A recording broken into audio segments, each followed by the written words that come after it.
This segment is about setting the scene for learners in the environment. It's very important that when a learner enters the environment that you actually understand who is the learner and why are they there. It's as simple as having a conversation with the student or the client on the first day to understand what is it they want from you, and also what do you want from them. My advice would be to lay on the table what are the expectations. So, for example, if you work within a particular healthcare environment, you could say to the student, the expectations this environment has of you on any given day is that we expect you to be polite, we expect you to be punctual, we expect you to ask questions, we expect you to demonstrate particular types of behaviours, and then to provide the rationale for that. Often our healthcare environments are quite specific, and we have these unwritten rules or these unwritten behaviours that we expect that anybody new coming into the environment will have an understanding of, and often that's not the case.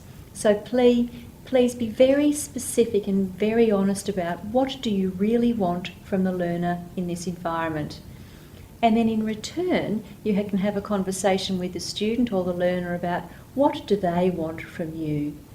They may want you to ask them questions in a particular way. They may want you to provide them with a particular type of environment. They may want you to become more familiar with their learning styles.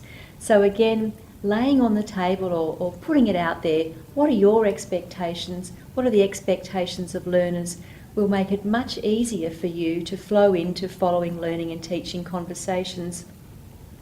Another point or other points to consider are to have a think about, so what does learning mean to you, but also what does teaching mean to you.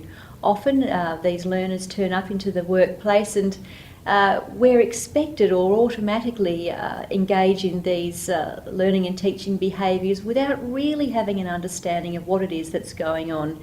So I guess it's now time to think about what is learning and what is teaching and what is your philosophy, and then you can almost set the scene, I guess, for any learner to enter your environment.